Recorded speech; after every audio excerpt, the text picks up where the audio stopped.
No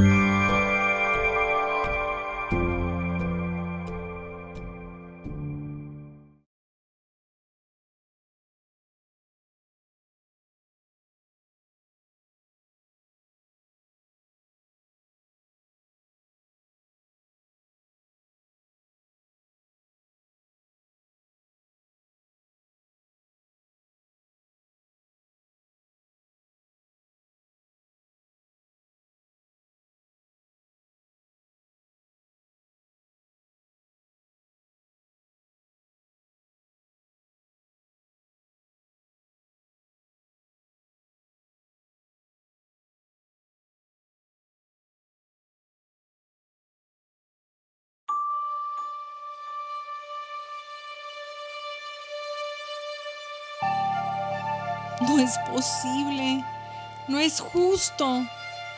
Yo lo conocí. A mí me hizo un milagro. Era el Mesías, el Hijo de Dios.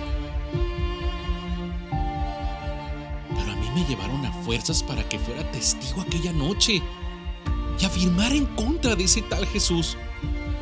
También le dijeron a otros que iban pasando por ahí. Mi padre dice que era un blasfemo, pero vi cuando repartió pan y pescados. Él dijo: yo les daré mi carne y mi sangre.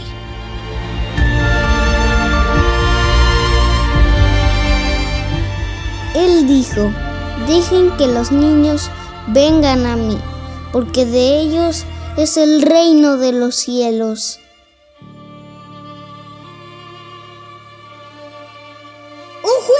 ¡Un juicio! ¡Lo conducen ante Pilatos! El gran consejo ha condenado al Galileo a muerte.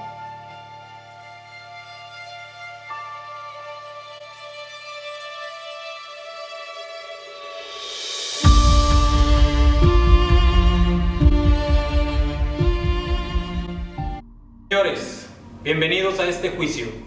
Ante todo, la verdad y la honestidad han de brillar en nuestras inteligencias. Porque, ante tantas preguntas, después de este juicio, hemos de encontrar el culpable.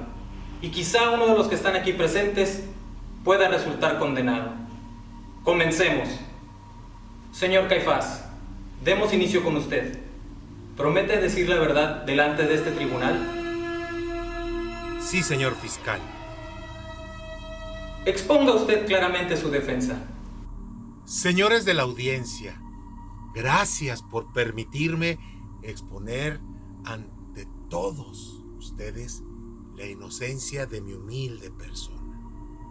En primer lugar, yo tenía el puesto más importante de Jerusalén, es decir, el de sumo sacerdote, privilegio que por mi honestidad y celo judío me gané a pulso con el sudor de mi frente. Los 72 ancianos del consejo que formábamos la Cámara de Gobierno habían depositado su confianza en mi persona, situación que me llevó a velar por el bien de nuestra religión. Como se canta en los salmos, señores, nuestro celo cuida del bien del templo y su orden. Platíquenos, ¿cuál era su responsabilidad como sumo sacerdote? Mi responsabilidad es clara: velar por el bien de nuestra religión, cuidar de la ley y del orden en el templo. Era mi responsabilidad. No podía permitir que las ideas falsas y blasfemias de ese tal Jesús fueran más allá de nuestra autoridad. ¿Y Jesús qué tiene que ver con el templo? Como buen conocedor de la ley, de la cual hacía gala las veces que podía en sus predicaciones, iba en contra del templo, contra mi persona como sumo sacerdote y contra los fariseos, que era algo intolerable. Señores, Jesús no era ignorante de lo que podía pasar, por lo tanto, él buscó su muerte, la provocó, y ahora ¿quieren acusarme a mí? ¿Quieren acusarme a mí que he dado mi vida por todo esto? Señor Caifás, ¿hasta qué punto eras consciente de tu responsabilidad como sumo sacerdote?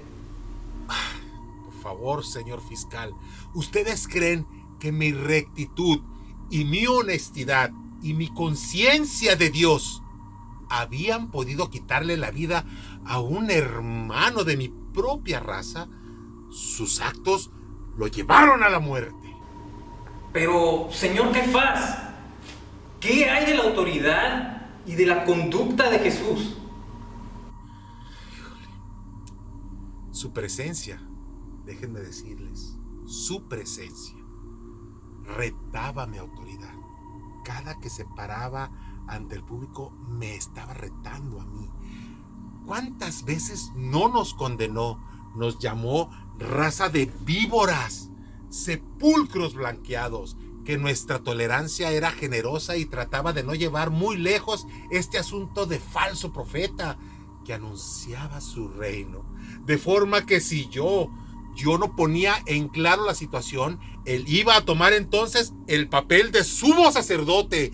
Él, ¿saben una cosa? Lo que buscaba era apoderarse del templo, pues bien sabía que las arcas, miren, las arcas del oro del templo estaban repletas de oro. Y obteniendo el dinero del templo, no solo quería destruirlo, sino también reconstruirlo en 3 días, sino también mantener a sus seguidores, que era gente de lo más bajo de Jerusalén. Eran pescadores. ¿Y qué hay con respecto a la muerte del Nazareno? El Nazareno es culpable de su muerte, porque él buscó la ocasión de ser punto de atención. ¡Ah! ¡Qué casualidad! Que en la fiesta de Pascua aprovechó que toda la gente subía a Jerusalén y que dijo: este es mi momento. Lo único que buscaba era llamar la atención. Recuerden cómo entró a Jerusalén, con palmeras y panderos. Pero a ver, le hiciste un juicio, ¿no? ¡Claro! Todo el pueblo se enteró. No quería que se hiciera una ejecución sin haber dado la oportunidad de un juicio. Y tal juicio se hizo el día en el que se le aprendió por la noche. Yo cumplí con mi deber.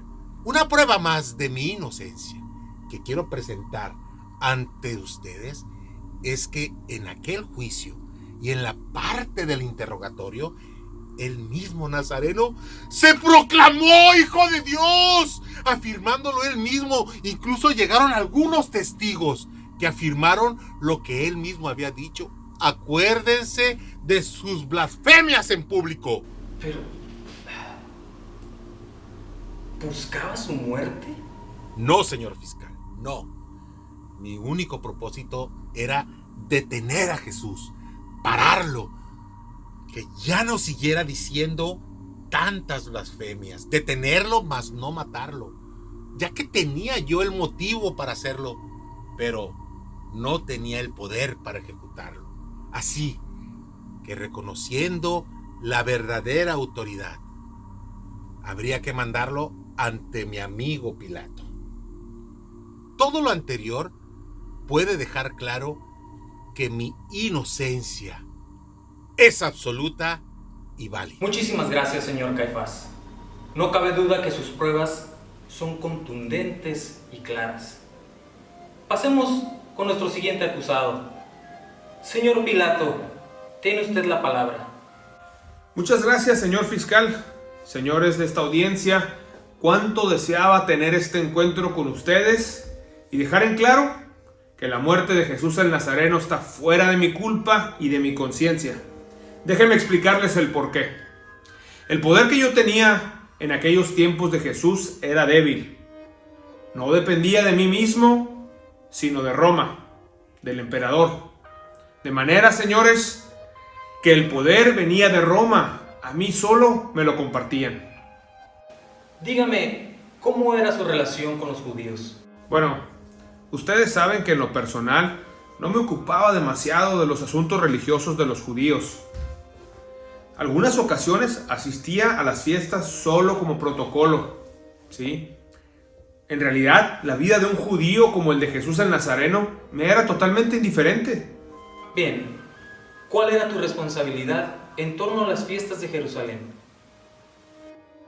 A ver, señores, yo solo cuidaba del orden y tenía el deber de cumplir con mi función. De manera que, desde el conflicto del Nazareno en el templo, cuando echó a los vendedores y causó una revuelta, había que poner orden. Desde luego, no era la primera vez que había revueltas y conflictos en tiempos de Jesús en plena Pascua, y eso era intolerable, por lo que los guardias ya estaban alertados si había algún disturbio en plenas festividades. Pilato, dime, ¿tú estuviste presente en algún disturbio o levantamiento? No, señor fiscal. Recordemos que yo tengo espías en el templo, de manera que yo estaba informado de todo lo sucedido y no era novedad la amenaza de Jesús. Me enteré que tu esposa Claudia te alertó sobre la muerte de ese hombre. ¿Es cierto? Bueno, señor fiscal, usted sabe que la melancolía y los sentimientos por algún predicador despiertan el fanatismo entre las mujeres. En el caso de mi esposa Claudia no fue la excepción. De manera que en sus obsesiones y locuras llegó a decir que había soñado con él. No dudo que a escondidas incluso haya escuchado sus predicaciones o haya visto alguno de sus actos de magia. Pido la palabra, señor fiscal. Permítame poner en claro esta afirmación. Señora Claudia, el tiempo nos apremia y el juicio debe de continuar. Sus declaraciones no contribuyen en gran medida al esclarecimiento de este juicio. Pero, teniendo respeto por la audiencia, le concederé solamente unos minutos. Lo afirmado por mi esposo es una vil mentira. Yo soy de cuna romana y formada en las tradiciones de nuestra religión, por lo que las ideas de los profetas me eran totalmente indiferentes. Así que nunca tuve contacto cercano con él, como afirma mi esposo. Solo lo había conocido de lejos y de los comentarios que cundían entre la ciudad. Señor Pilato, no solo se conoce con la cabeza, sino que es importante escuchar con el corazón. Un poder ejercido con la cabeza es la locura de muchos y la ruina de otros. Señora Claudia, dígame usted, ¿estuvo con su esposo Pilato en aquel momento de la muerte de Jesús? Sí, claro, señor fiscal. Fui testiga fiel de los hechos. Unos momentos antes en el que este señor soberano e inteligente de Pilatos pudiera dar el veredicto, le advertí de la bondad que llenaba el rostro del Nazareno y la manera en que ese hombre había sido llevado hasta el palacio. Es muy importante para nosotros saber si cuestionó usted al señor Pilato sobre el acontecimiento. Por supuesto, lo cuestioné y le pregunté si se había procedido conforme a la rectitud de la autoridad. Claramente recuerdo que tú, Pilatos, te acercaste tembloroso y lleno de confusión para preguntarme a mí. Me dijiste: Claudia, dime, ¿qué es la verdad? Tú has de recordar aquellas palabras que retumbaban en tu mente, dejando ver tu impaciencia. Pensaste en tu propia sangre y tuviste miedo. Y en aquel momento tomaste la decisión. Los azotes a los cuales lo mandaste solo fue la primer máscara de tu cobardía. Tú sabías lo que venía después. Pero, ¿qué fue lo que usted le propuso a su esposo Pilato? Que no se metiera con la sangre de ese hombre, que su sola apariencia y su manera de hablar lo hacían inocente. Aún recuerdo su mirada. Yo le dije a Pilato que descubriera más allá de las sombras la verdad, que impartiera el poder con la sabiduría de la inteligencia de la cual se vanagloriaba, pero su sordera esclavizó su corazón y su falta de valentía dejó que el grito de la maldad conquistara su sentencia. Señora Claudia, me equivoqué al pensar que su testimonio no tenía importancia y pido disculpas por el respetable juicio. De manera que su esposo Pilato es víctima de lo anterior, porque abrumado por el miedo y con la presión que estaba bajo sus espaldas, que usted tan claramente nos ha dicho, entonces su esposo toma una decisión bajo presión y, claro, esto puede justificar la actitud de su esposo y decir que es inocente. Pero señor fiscal, pero... Continuamos, señor Pilato. Claramente su esposa ha estado a su favor. Muchas gracias, señor fiscal. Ya que mi esposa habló de ese famoso interrogatorio que tuve con él, les diré qué fue lo que pasó. Le pregunté si era rey y él afirmó positivamente que era el rey, lo que significaba que estaba pasando los límites de mi gobierno. Él mismo buscó su muerte. Sabía como judío que hacer dicha declaración era causa de muerte. ¿Proclamarse rey delante de mi reinado? ¿Qué más claro, señores? ¿Qué más pruebas se necesitan? Bien, dígame, ¿se sentía usted presionado por una causa externa que iba en contra de su voluntad? Claro que sí, señor fiscal. Ya lo afirmó mi querida esposa Claudia. La multitud enfurecida que gritaba: ¡crucifíquenlo! ¡Crucifíquenlo! La tensión, la turba, los gritos intolerantes y la poca claridad en las palabras del Nazareno. Incluso, yo le pregunté muchas veces y me respondía en un lenguaje que, la verdad, me desconcertaba. El grito de la gente me atormentaba y me presionaba. La verdad, ¿qué podía hacer yo? Mi deber era ejecutar a cualquiera que se rebelara ante el Estado y se proclamara rey. Señor Pilato, hemos llegado hasta las últimas causas y su testimonio es el claro ejemplo de una inocencia comprobada. Continuemos con el último acusado. Señor Judas Iscariote, le concedo la palabra. Agradezco la invitación a este juicio, pues de una vez por todas quedará demostrada ante toda esta audiencia mi inocencia. Quedará comprobada esta noche después de lo que escuchen. Muy bien, señor Judas. Dígame, ¿qué relación tenía usted con Jesús? Era su discípulo. Yo era un hombre de confianza para el maestro. Pues como ustedes saben, yo tenía la bolsa del dinero de la comunidad. Y por lo tanto, mi persona estaba lejos de la ambición y la avaricia. Yo solo cuidaba del bien del grupo, de su administración para que todo se distribuyera equitativamente. ¿Tuvo algún problema con su maestro alguna vez? Nunca tuve problemas con mi maestro. De manera que yo lo seguí desinteresadamente, sin esperar nada a cambio. Tan es así que en las páginas del Evangelio ni siquiera aparezco tanto como los interesados y protagonistas de Pedro, Juan, Santiago o Andrés. En todo querían estar. Y si aparecí, fue como el traidor. Eso es una injusticia. Todo el mundo me conoce por Judas y de apellido traidor. Me llama la atención saber cómo era la convivencia entre el grupo de los discípulos. La convivencia no era fácil. Ustedes han de saber lo difícil que es vivir entre gente de diferente mentalidad y costumbres. Había pescadores, publicanos, un médico, comerciantes. Se han de imaginar. La presión del grupo de los discípulos no era fácil.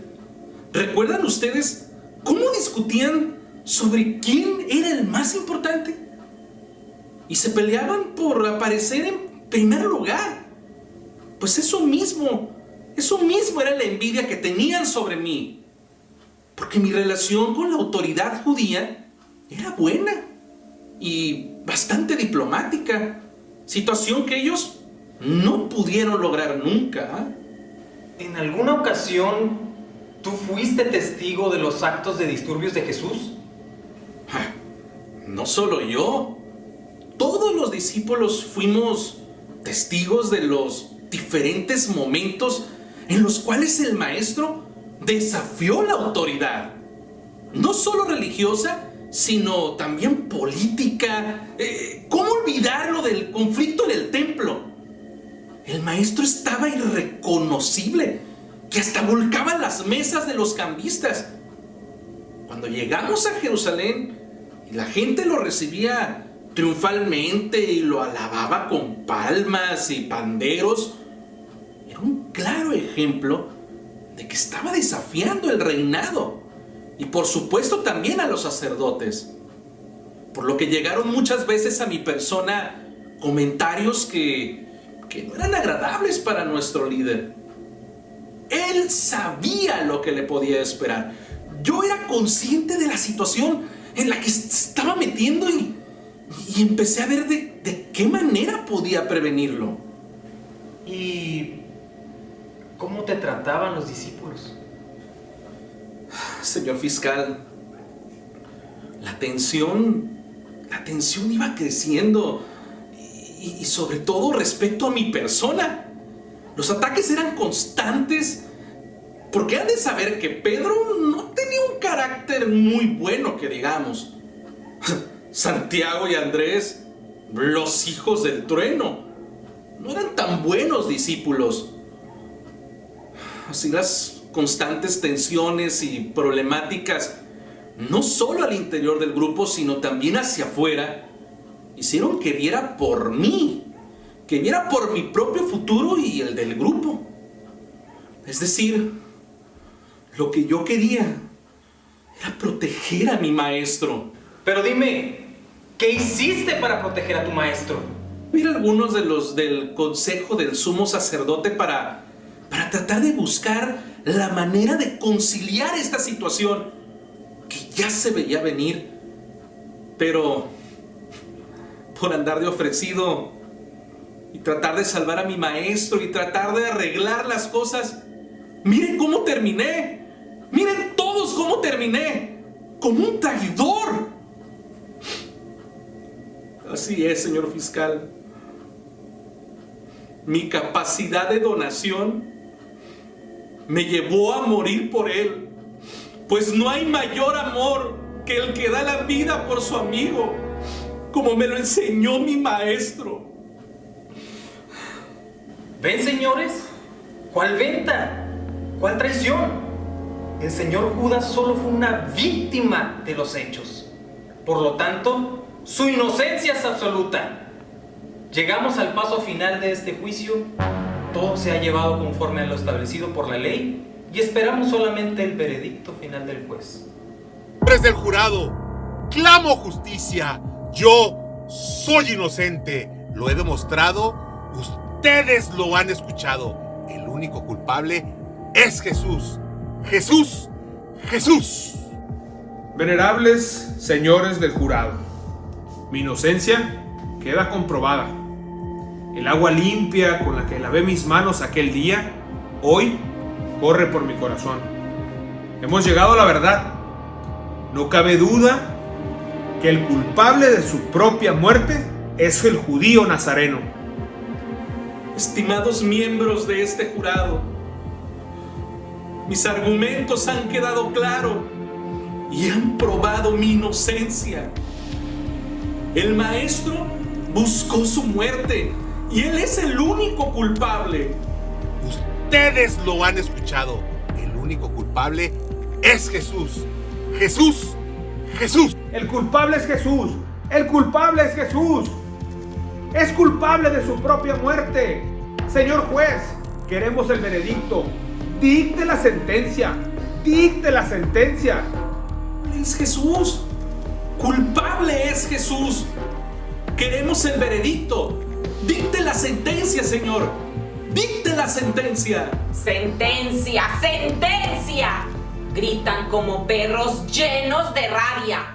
¡Qué buen papel han sabido jugar cada uno de ustedes! ¡Hipócritas! ¡Juicio! ¡Juicio! Hablan de verdad, de defensa y de justificación, que han quedado saciados hasta el borde, como un vaso lleno de miel amarga que se derrama por sus bocas. Señora, ¿pero qué le sucede? ¿Por qué grita en esta audiencia? ¿Cómo se puede detener la verdad? Señores, ustedes no han hecho un juicio. Solo han dejado ver la astucia de su veneno para hacer una comedia a la que cada uno de ustedes le pondría un nombre, en la que cada uno puede estar a favor o en contra. Cada uno de ustedes tomó su propia postura para recordar aquel episodio en el que tú te lavaste las manos. ¿No lo recuerdas? ¿No recuerdan aquel dicho del maestro cuando dijo: un ciego no puede guiar a otro ciego? Pues ustedes lo han llevado a escena muy Señor bien. fiscal, por favor, detenga a esta mujer desconocida. Ella es una extraña para este tribunal. Calme sus calumnias y ofensa. ¡No lo podemos tolerar! ¡No lo podemos tolerar, señor fiscal! ¿No se han dado cuenta, señores, que han hablado delante de un tribunal donde no está el juez? Díganme, señores, ¿en dónde está el juez? Señores, esto ha sido una parodia de títeres, una función de circo, en la que todos ustedes han sabido ponerse el disfraz más elocuente de sus mentiras. Pero ya viene en camino el juez para dar el verdadero veredicto. Señores de esta audiencia, quiero exponer ante todos ustedes lo siguiente. Empezaré por ti, Caifás. Sí, soy la prostituta, condenada por mi pecado, pero levantada del lodo por Jesús. Por eso estoy aquí. Tú, Señor de la ley, que pones pesados yugos sobre los hombros de los demás, pero que tú no quieres cargarlos ni con la punta de tu dedo, y les iré quitando poco a poco la máscara de la mentira. Escúchenme, todos ustedes que han sido convocados a este juicio. En primer lugar, lo hiciste de noche y no diste tiempo a la defensa de Jesús.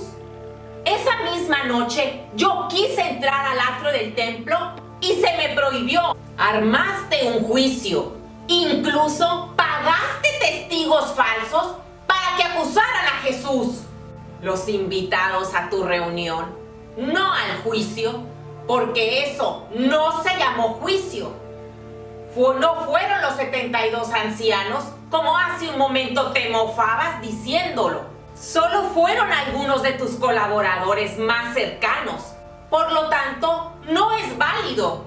El consejo no estaba reunido porque era día de fiesta.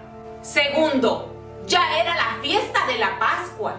Y tú, que reprochabas a Jesús de no respetar la ley, porque curaba el sábado y perdonaba a las prostitutas, ¿lo detuviste en día festivo? ¿Acaso no respetas la ley? ¿No eres el guardián del orden y del templo? ¿Y lo detuviste en plena fiesta de Pascua?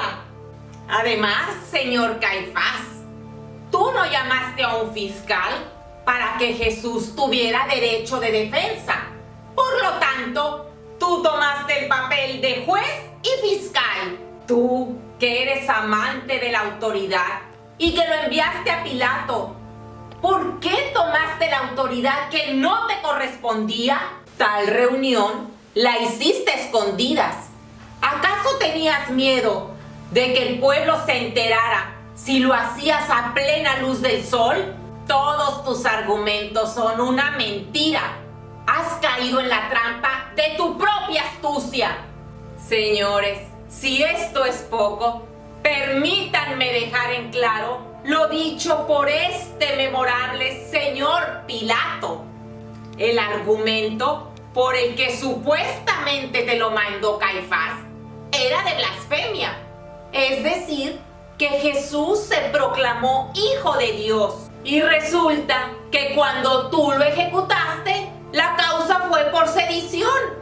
Es decir, que se proclamó rey. Entonces, ¿cuál de los dos tiene la razón? Esto es una contradicción y el argumento queda anulado. Fuiste incapaz de tomar postura y te escondiste como un zorro, aprovechándote de la gritería de la gente, a la que tú, Caifás, preparaste, aprovechándote de tu autoridad negligente. Y tú, Pilatos, aprovechaste para quedar bien con la gente, soltaste a un preso y te lavaste las manos en señal de tu cobardía. Tus argumentos han quedado anulados y tus mentiras son ahora la evidencia de un corazón cobarde. ¡Cobarde! Respecto a ti, Judas, no es la primera vez que nos encontramos, pero que pronto has olvidado los principios de un discípulo. Me da gusto volver a verte después de tu traición.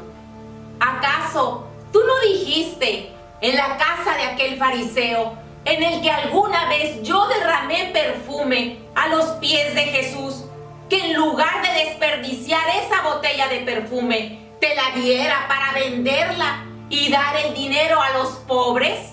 Cuando en realidad no era otra cosa más que tu hipocresía, revestida de una bondad sublime. ¿Te acuerdas aquella noche que nos encontramos cuando se llevaron a Jesús y que tú ibas a llevarla a regresar las monedas que te habían dado por venderlo? ¿Te acuerdas aquella noche que nos encontramos? La noche que se llevaron a Jesús y que tú ibas a regresar las monedas que te habían dado por venderlo. No quisiste ni acercarte a nosotros. Acuérdate lo que el maestro dijo en aquella cena. Judas, lo que tengas que hacer, hazlo pronto. Dijiste que los discípulos te presionaron cuando ellos ignoraban lo que sucedía. Pensaron que Jesús se refería a la bolsa, pero tú sabías que no se refería a la bolsa, sino a lo que ya habías hecho, venderlo.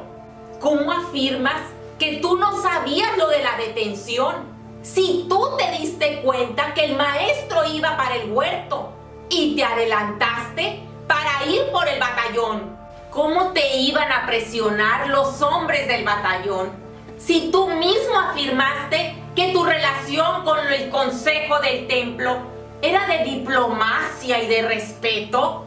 Dices que tu soledad, angustia y tristeza de ver la situación del maestro te llevaron a dar la vida por él. ¿No fue tu traición, tu maldad, tu pecado lo que te llevó a la muerte? ¿Por qué culpas al maestro de tus propios actos? Cuando viste que las cosas llegaron al extremo, quisiste remediarlo, pero era demasiado tarde. Tus mentiras han quedado como el espejo de tu propia condena. Señores, pido que se dicte la sentencia. ¡No! No puedo seguir escuchando semejantes ultrajes y mentiras de esta mujer. En realidad, yo fui invitado a esta corte, pero no para recibir ofensas de mujerzuelas baratas como esta. ¿Quién convocó? Fuiste tú, ¿verdad? Fuiste tú, traidor, sí. Si tú fuiste capaz de traicionar a tu maestro, tú convocaste, ¿verdad? Tú convocaste. Señores, eso se llama calumnia. Señores, yo me quité la vida ese mismo momento. Yo me ahorqué. Yo estoy muerto. Yo no convoqué a este juicio. ¿Quién convocó?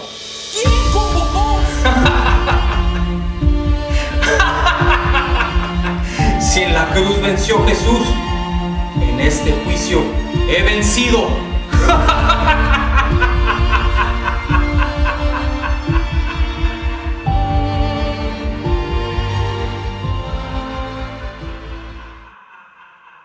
Ya llegó el juez. ¡Que dicte la sentencia! ¡Entre, señor juez! ¡Dicte la sentencia!